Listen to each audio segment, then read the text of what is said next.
এই যে অভিযোগগুলো উঠছে, বেসিক্যালি ইনকিলাব মঞ্চ কিংবা এনসিপি, বেসিক্যালি সবাই জামাতের বি টিম, এইটা আপনারা ডিল করবেন কিভাবে? আচ্ছা, আপনার প্রশ্নের উত্তর দেওয়ার আগে আমি একটু ওনার যেই ক্ষোভ যে কেন আসলে সরকার নিয়ম করলো যে নিজের প্রতীকেই ইলেকশন করতে হবে, মানে আমাদের আফসোস লাগে যে ওনারা এখনও সেই বানরের রুটি ভাগাভাগির কালচারের মধ্য দিয়েই যেতে চান। 5ই আগস্ট তারুণ্যের এরকম একটা বিপ্লব হওয়ার পরও আসলে কেন ওনারা এটা চান, এটার একটা বাস্তব আপনি নমুনা দেখবেন ঐক্যমত্য কমিশনে। যে কথাগুলো বিএনপি নিজের মুখে বলতে পারতো না, সেই কথাগুলো জাতীয়তাবাদী 12 দল সমমনা জোর দিয়ে বলাইতো। এই যে আপনি যার কথা বললেন এহসান হুদা, এরকম লোক দিয়ে বলাইতো। যে কথাগুলো বিএনপি নিজে মুখে বলতে পারতো না, এদেরকে দিয়ে বলাইতো।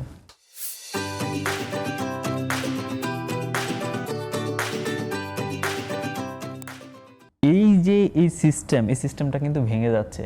যে ফক্সি গেম খেলার যে সিস্টেম, যে আমি কিছু বলতে পারতেছি না, পিছন দিয়ে আরেকজনকে দিয়ে বলানো, আরেকজনকে দিয়ে করানো, এই সিস্টেমটা ভেঙে যাচ্ছে। এই জন্য খুব বেশি খারাপ, অবশ্যই খারাপ। এই যে আমরা যে মৌলিক যে সংস্কারের আলাপগুলো আসছে ঐক্যমত্য কমিশনে, তখন সংখ্যাগরিষ্ঠ দলের মতামত নিতে গিয়ে দেখা গেছে যে 12 দলীয় জোট 12টা দল গিয়ে বলছে যে হ্যাঁ বিএনপির পক্ষে হাত তুলছে।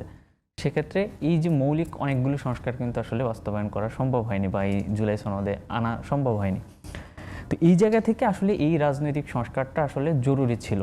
এবং আপনি একটা পলিটিক্যাল পার্টি করছেন, আপনাদের সঙ্গে এখন যে এই কিছু কিছু প্রশ্ন আছে, আলোচনা আছে, জানি না এগুলো হবে কিনা, কিছু কিছু দল আপনাদের সঙ্গে জোট আপনার সঙ্গে যুক্ত হবে, তখন যেমন 11 দলীয় জোট একটা আছে, তারা বলা হচ্ছে তারা আপনাদের সঙ্গে যুক্ত হবে না, এরকম কোনো আলাপ আমাদের জানা নেই।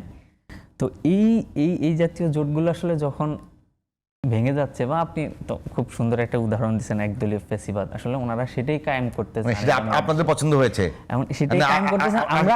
ওইটা আপনাদের পছন্দ হয়েছে মনে হচ্ছে। আমরা 5ই আগস্টের পরবর্তীতে আপনারা কি এখন পর্যন্ত রাজনীতিতে নতুন কোন ধারার মানে পরিচয় করে দিতে পেরেছেন কিনা আমাদের সাথে?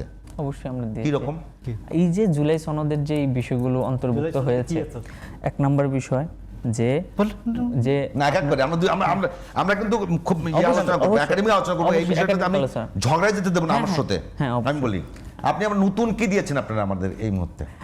আমাদের প্রচলিত সিস্টেমে যেটা হতো যে বিশেষ করে সাংবিধানিক যে প্রতিষ্ঠানগুলো, সেই প্রতিষ্ঠানগুলোতে প্রধানমন্ত্রী চাইলে যে কাউকে নিয়োগ দিয়ে দিতে পারতেন। আমরা বলছি না, এই সিস্টেম চলতে পারবে না। কি সিস্টেম চলবে? যে এখানে আপনি একটা কমিশন গঠন করবেন এবং এই কমিশন হচ্ছে নিয়োগ দিবে, যেমন হচ্ছে ইসি নিয়োগ দেওয়া কিংবা হচ্ছে পিএসসি সহ যেগুলো সাংবিধানিক প্রতিষ্ঠান। একটা বিষয় জানেন নাকি মাহবুব সাহেব, যে মানে আমেরিকাতে মানে যুক্তরাষ্ট্রে প্রেসিডেন্ট নির্বাচিত হবার পরে তাকে অনেক বেশি ক্ষমতা দেওয়া আছে, অনেকগুলো সরকারি পদে, আমি এক্সাক্টগুলো এখন বলছি না, সরকারি পদে তার নিজের মতো করে লোক বসানোর। কারণ আমি কোনো একটা মেশিনারি চালাইতে গেলে, কোনো একটা প্রতিষ্ঠান চালাইতে গেলে আমার আদর্শের এবং আমার মতো আমার পছন্দের যাদের সঙ্গে আমার টিম ওয়ার্কটা হয়, এইরকম লোক বসানো। আপনি কি মনে করেন যে কয়টা জায়গায় এসছে তাতে আসলে পুরো টিম ওয়ার্ক হবে, না টিম ওয়ার্ক ভেঙে যাবে? দেখেন আমাদের আপনি তো ইউএস অনেক দূরে চলে গেছেন, আমাদের পার্শ্ববর্তী দেশ ইন্ডিয়ার সিস্টেমটা দেখেন, ইন্ডিয়া কিভাবে চলতেছে। এখনকার আমরা যে সিস্টেমটা গঠন করছি যে একটা কমিশনের মধ্য দিয়ে নিয়োগ হবে, এখানে বিরোধী দল থাকে, স্পিকার থাকবে, এই সিস্টেমের মধ্য দিয়ে কিন্তু তারা তাদের ইসি নিয়োগ দেয়। যার কারণে দেখেন ইন্ডিয়ার কিন্তু ইলেকশন সিস্টেমটা খুবই সুন্দর, তাদের কিন্তু খুব বেশি বিতর্ক হয় না। আপনি পশ্চিমবঙ্গে যখন ইলেকশন হয়, ওখানে এসে কিন্তু বিজেপি কিছু করতে পারে না। পশ্চিমবঙ্গের মমতা বন্দ্যোপাধ্যায় ওইখানে দেখবেন যে সরকার গঠন করার পরও একটা মানে পুরো সুন্দর সিস্টেমের মধ্যে দিয়ে ওইখানে ইলেকশনটা হচ্ছে। আমরা এই সিস্টেমটাই হচ্ছে বাংলাদেশে আসলে দাঁড় করাইতে চাচ্ছি।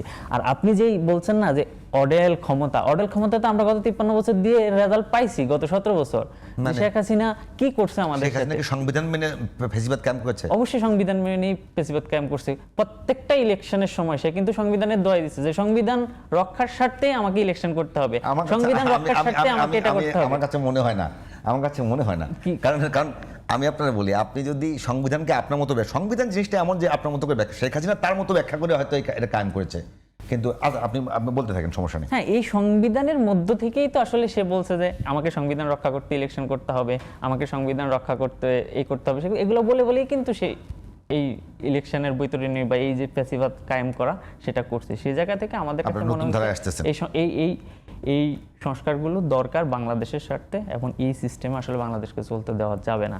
আর আপনি যে কোশ্চেনটা করছেন আবার যদি একটু বলেন তাহলে ভালো হয়। না, আমি আপনাকে যেটা বলছিলাম যে বারবারই যেটা এসছে যে আপনারা যে পুরা নতুন ধারা তৈরি করেছেন, জামাতের সঙ্গে গিয়ে সেই নতুন ধারাটা কিভাবে আপনারা প্রতিষ্ঠা করবেন?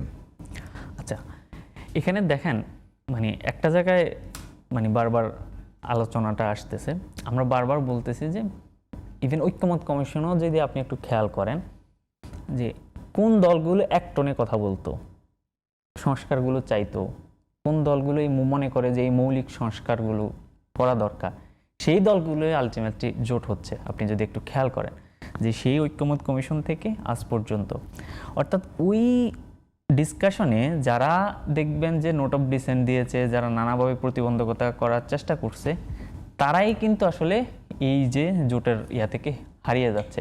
আর বাকি যারা আসলে জুলাইয়ের শক্তি, তারা ঐক্যবদ্ধ হচ্ছে। কেন ঐক্যবদ্ধ হচ্ছে? যে আগামীর যে জুলাই সনদ এবং যে সংস্কার, এই সংস্কারটা বাস্তবায়ন জরুরি। সেই জায়গা থেকে তারা সবাই ঐক্যবদ্ধ হয়ে আগামী নির্বাচনটা মোকাবেলা করবে।